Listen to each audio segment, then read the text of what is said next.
Good afternoon বন্ধুরা, তোমাদের সাথে ভেজ ডালের রেসিপি শেয়ার করতে আসলাম।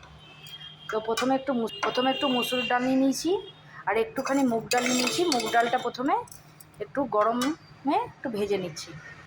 হালকা গরম করে নেওয়ার পর এটা এবার ধুয়ে নেব।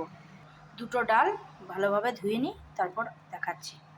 ডালটা ধোয়া হয়ে গিয়েছে, পরিমাণ মতন জল দিয়ে প্রেসার কুকারে দিয়ে দিলাম। পর একটু হলুদ আর একটুখানি নুন দিয়ে ডালটা সেদ্ধ করে নেব। 3টে মতো সিটি দেবো। এবার কড়াইতে তেল দিয়ে, আমার কাছে শুধু গাজর আর ফুলকপি ছিল, দুটো সবজি একটু ভেজে নেব ভালোভাবে।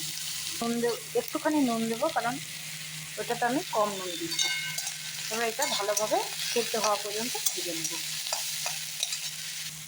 এর মধ্যে বিনস, ক্যাপসিকাম, মটরশুঁটি থাকলে ভালো হতো, কিন্তু আজ ভেজ ডাল খাবার, নিরামিষের দিন তো ভেজ ডাল খাবার মন হলো, তাই ভাবলাম বাড়িতে যা আছে ওইটা দিয়েই বানিয়ে ফেলি।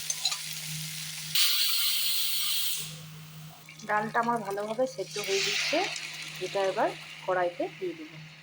চিনি অ্যাড করব, কারণ ভেজ ডাল তো একটু মিষ্টি না হলে ভালো লাগে না। এটা কিছুক্ষণ ফুটিয়ে নেব। অনেকে হয়তো বলবে যে মুসুর ডাল তো ভেজের মধ্যে পড়ে না, কিন্তু আমাদের বাড়িতে আসলে কেউ মুগের ডালটা অতটা পছন্দ করে না, তাই মুসুর ডাল একটু মিশিয়ে দিলে মুগের ডালের টেস্টটা একটু হলেও কম হয়ে যায়। তাই আমি মুগ মুসুরি মিলিয়ে ভেজ ডালটা করি। এবার আমি একটু ঘি দিয়ে দেবো। বিয়ে বাড়িতে তো ভেজ ডালটা খুব ভালো লাগে। রাঁধুনেরা অনেক অনেক রকম দেয়, সবজি বলো, কাজু কিশমিশ বলো, অনেক রকম দেয়।